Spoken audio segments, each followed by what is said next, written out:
seen one too many movies. Nah, Sid! Don't you blame the movies! Movies don't create psychos! Movies make psychos more creative! Spoken by none other than Billy Loomis, boyfriend of Sidney Prescott and part of the crazed slasher duo in the cult classic Scream. Do horror movies make a villain? Certainly not. But they have been referenced quite a few times as inspiration behind killing in cold blood.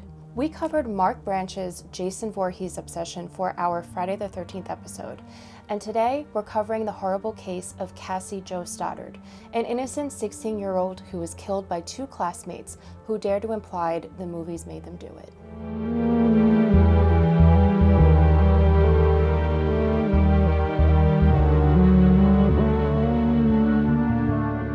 Hello, it is the weekend. We are having some beautiful spring weather here in New York City, and I am drinking a new tea I made today for this episode. It is called Deputy Dewey. I think you can kind of guess where we're going today. My tea is made with eucalyptus, mint, lemon balm, rosebuds. It's awesome, it's really good, and like I said, it is in tribute to one of my favorite horror movies, Scream. Today's episode is twofold, in honor of the new Scream film that hit earlier this year and the exciting news of a sixth installment that is expected to hit theaters in 2023. We'll be dissecting the various themes that are found within the entire Scream franchise. I'll also be covering the vicious murder of Cassie Jo Stoddart, also known as the Scream murder. I will be referencing the most recent Scream film throughout the episode, so if you haven't watched yet, turn this off immediately and watch the newest film. It's fantastic. It's on Amazon. I believe it's also on Paramount Plus, and from there you can slowly begin the process of forgiving yourself for sleeping on a Scream film. Scream is hands down one of my favorite horror films. I love all the films in the franchise. I really enjoy the character development of Sidney Prescott. I love the backstory of Maureen, her mother, and all of the crazy twists and turns her life takes. I literally don't think that there is a bad movie in the entire franchise of Scream, even the third one. I love Randy and how his character continues to evolve even after his kill. I love Kirby, who, as we know, is coming back for the sixth film, so people are very excited. And in the last film, Randy's niece and nephew take part of the plot, and they're so cute. I especially love Mindy, following in the footsteps of her uncle, who knows everything about horror films, and they even replicate the scene where she's watching Randy almost get killed while the killer is in the back. It's very meta, and we're gonna dive a little bit more into that now. Scream is one of the first real meta horror movies. It sort of shits on the genre itself, following the many tropes that we find in traditional horror movies and poking fun at it. You know, don't tell your group that you'll be right back, or say who's there when investigating a strange sound. There are many rules that are sort of riddled throughout the film that we do see in a lot of conventional horror movies, and they make fun of it. And that's one of the things that have made this so largely successful, is because Wes Craven found a way to not take it too seriously, but also create a really powerful and compelling story. They also continue the meta theme into the sequels when they make a movie franchise based on the events of Scream 1, known as Stab. And this in itself becomes a horror franchise within a horror franchise, and they get celebrities to play the characters from the first movie, Tori Spelling and Luke Wilson. It's so smart. I love Scream. Before we dive deeper into the movie and its sequels, its many sequels, I want to start with Sidney Prescott. She is, of course, portrayed by the iconic Neve Campbell, but also, quite frankly, in my opinion, she is one of the best final girls across the complete horror genre. She fits the bill on what it means to be a final girl in the first film. She's a virgin, she's kind of a goody two-shoes, she has a good relationship with her father, but above all, she suffered a very traumatic event in witnessing the murder of her own mother. But as the storyline progresses, Sidney changes. She used to be a nice girl. She let the crazy local reporter kind of stalk her a little bit and continue to come out with all of these stories about her mother and her mother's past. She lets her very hot boyfriend sort of push his luck on how far sexually she'll allow him to take her. But as the 1-year anniversary of her mother's death hits Woodsboro, Sydney changes a bit. Her attitude changes. She punches Gale Weather in the face. She has sex with her boyfriend. She begins to question everything that she thought she knew about her mother, down from who killed her to whether or not her mother was actually sleeping around, whether or not she actually knew who her mother was. It's such a changer in the horror film industry because Sydney was the first final girl to question herself, question her life, her relationships, question her own reality. And it worked. It worked so well. She is probably the epitome of the best final girl out there, and I am here for it. As the franchise continues, Sydney leads a pretty normal life.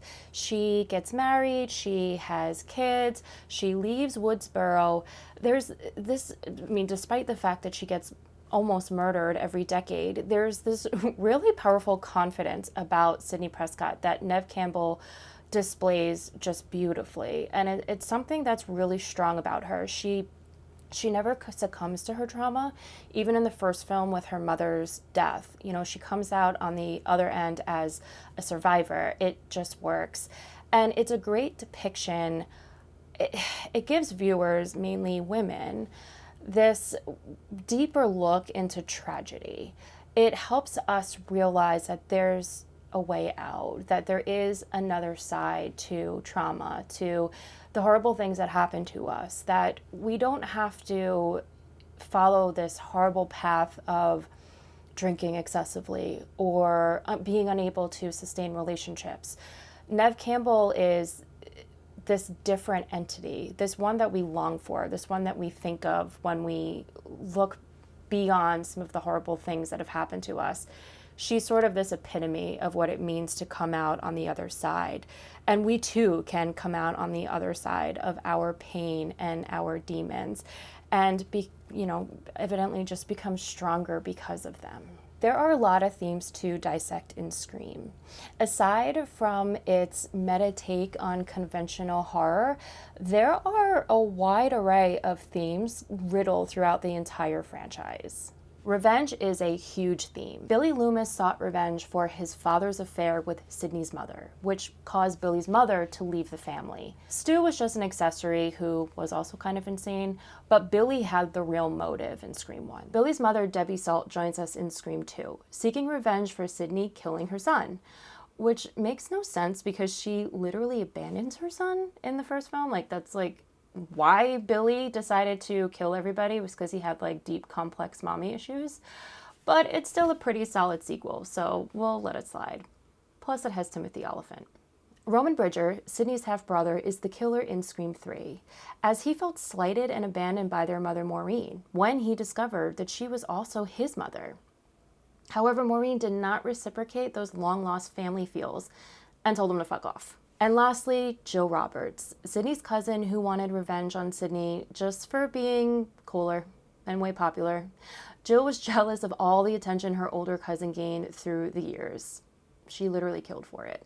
The desire to become famous was also a prevalent theme in Scream. From Gale Weathers wanting to write and sell a bestseller and eventually launching her own talk show, we even find this need for fame destroyed her marriage to Dewey in the latest Scream film, with her moving to New York City to promote and shoot a national talk show.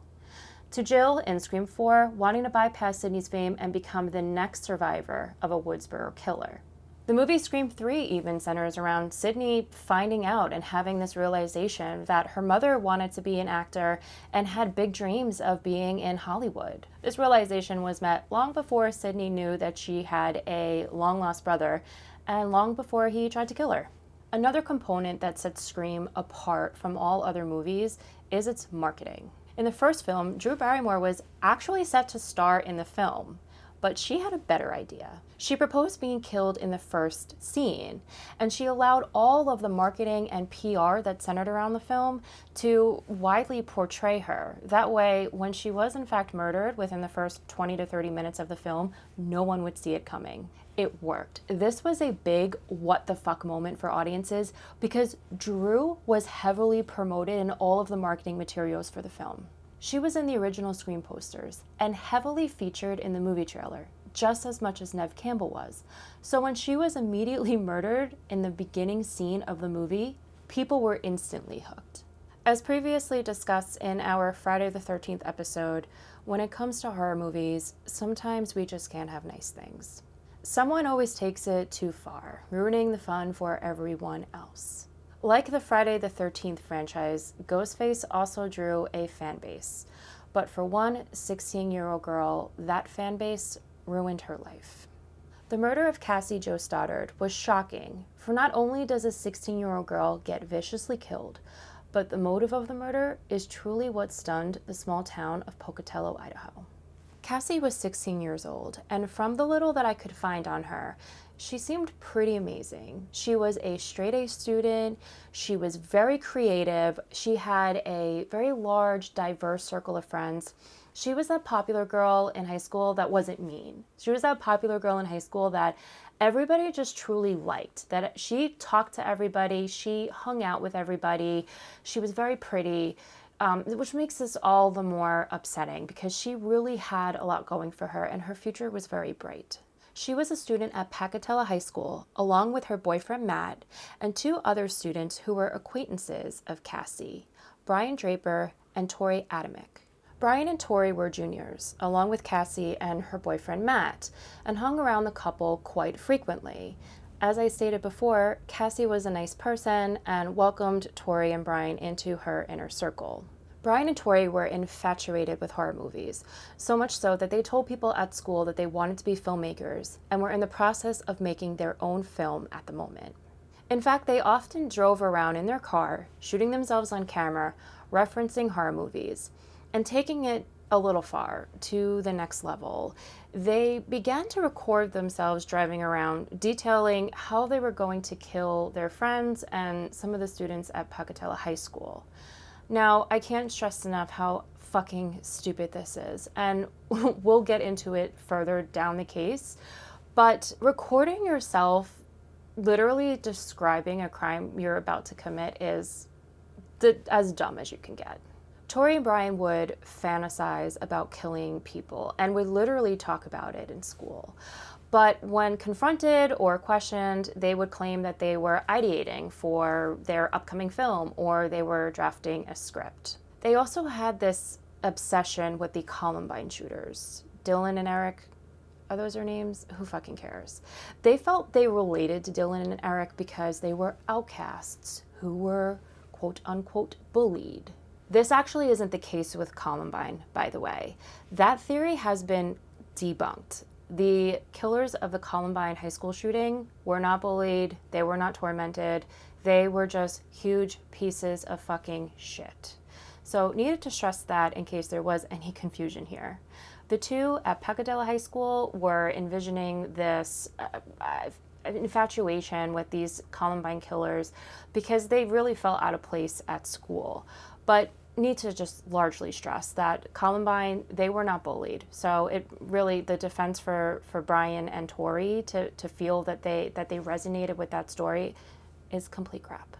Tori and Brian had a list of people that they wanted to kill, students, friends, and would record themselves talking about it as mentioned before. When they decided to kill Cassie, it was after a longer list, a more elaborate list of potential victims didn't pan out.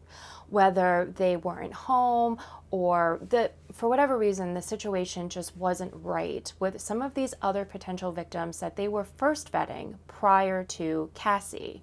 So unfortunately, Tori and Brian honing in on Cassie and specifically making plans to follow through on her murder came at a complete happenstance and coincidence. Cassie evidently just she was at the right place at the right time. The night before Brian and Tori killed Cassie, they stupidly filmed themselves yet again talking about their plan, so much to describing that although she was their friend and it was really sad that she was their friend, it had to be done. They note that she was going to be alone in a big, dark house by herself and that the situation was perfect. They even went so far as to mock potential future FBI agents and investigators basically saying how easy it was to evade them and how they'll never be caught. Fucking morons. I think you can see where this is going. In the evening hours of September 22nd, Brian and Tori hung out with Cassie and her boyfriend Matt. Cassie was house sitting for her aunt and her uncle on that night. They had taken Cassie's 13-year-old cousin and went away for the weekend. She was there to feed the dogs and the cats and sort of just make sure that the house was in order.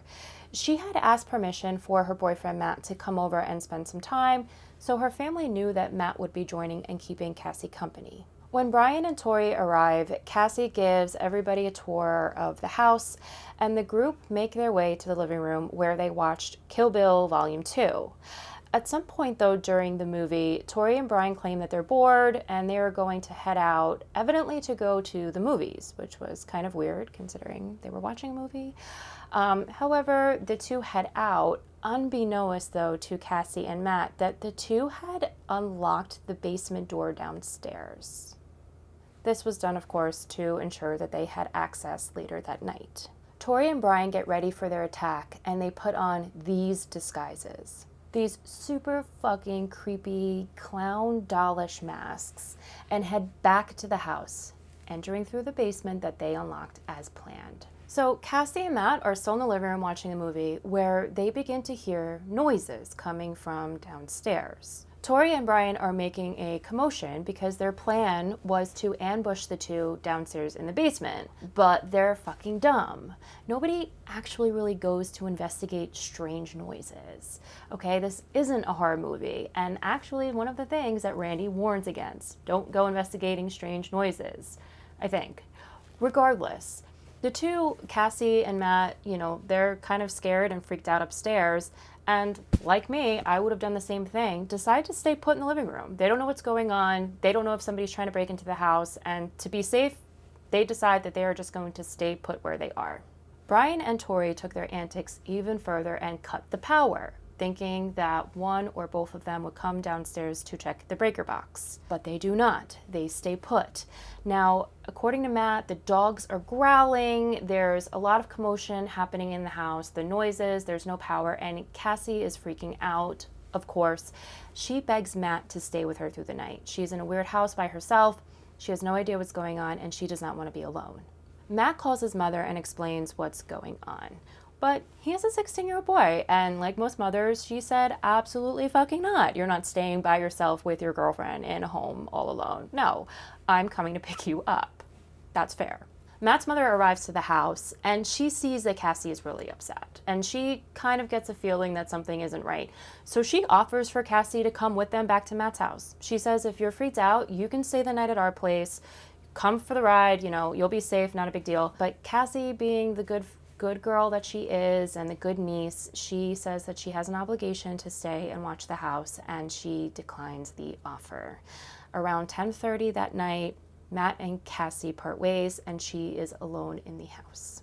After the failed attempts to get Cassie into the basement, Brian and Tori head upstairs where they attack her right in the living room, stabbing her over 30 times and leaving her for dead. The next day, Matt tries to call Cassie multiple times during the day, but does not get an answer. And in a strange turn of events, he actually hangs out with Brian and Tori that night. He has no idea what they've done. He has no idea that anything is actually wrong with Cassie, despite the fact that he just finds it weird that she's not answering.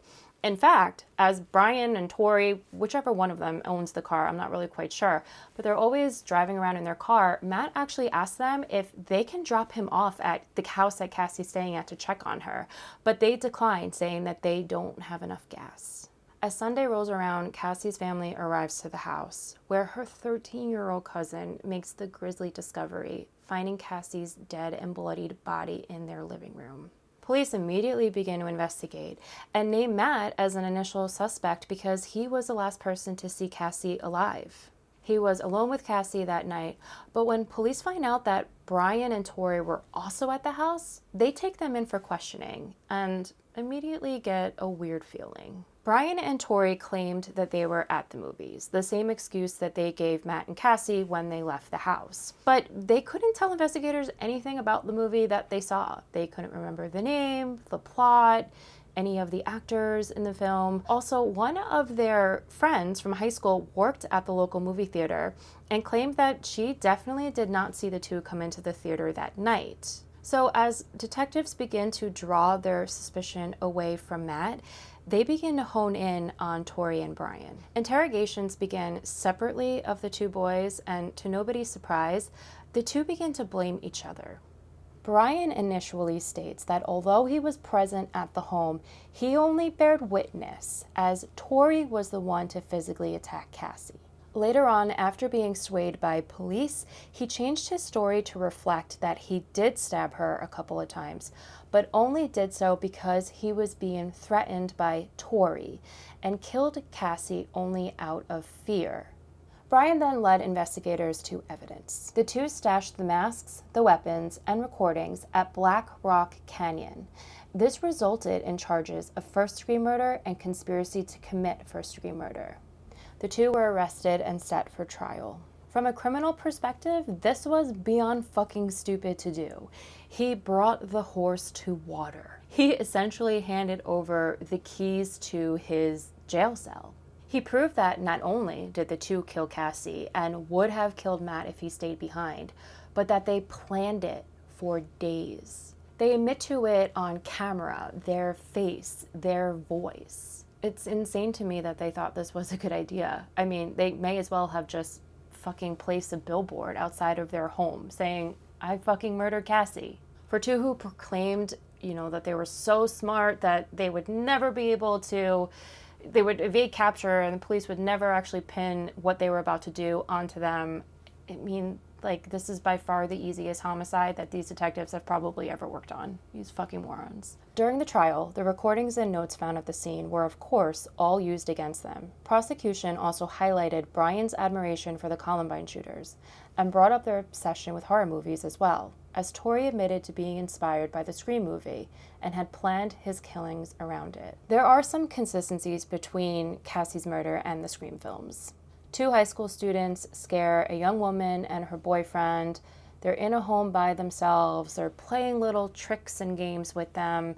And ultimately, Cassie gets stabbed to death, much like Drew Barrymore's character in the first Scream film. Casey is the franchise's first kill, kind of bearing semblance to Cassie. Coincidence? Maybe. But it's clear that when it came to taking another person's life, Brian and Tori imitated what they saw in the movies. They expected somebody to come downstairs and check out a weird noise or go to the breaker box when the lights were cut. It was thrilling to them, a campy homage to an iconic horror series, but those were made up of fake characters and fake storylines. This was real people, and on the day of September 22nd, Cassie's life was stolen from her. Brian Draper was convicted of first-degree murder on April 17, 2007, and Tori's conviction followed shortly after on June 8, 2007. Each were found guilty on both counts of first-degree murder and conspiracy to commit murder, charged with a life sentence without the possibility of parole. Of course, the two pieces of shit have this stellar legal team that, through the years, have tried to reduce the two's life sentences. In 2015, Tori was granted a hearing for post-conviction relief. He claims that character witnesses were never brought to the stand during his trial. And if so, their testimony could have resulted in a different outcome or sentencing for him. Thankfully, his request was denied, but he has continued filing claims, even habeas corpus, as he claims that certain theories about Cassie's murder were never brought to trial. It has been denied by courts, but to this day, he is still actively appealing the judge's decision. An act of desperation. These boys admitted to the killings, point blank, through various forms, through notes, through recordings. They can appeal every last bit of fallacy that they want, but the evidence stands. They planned, executed, and attempted to lie about what happened to Cassie. Highly doubt any judge or court or future jury will overlook the evidence. That wraps our episode detailing another batch of fucking losers that take their love for horror too far. Till next time.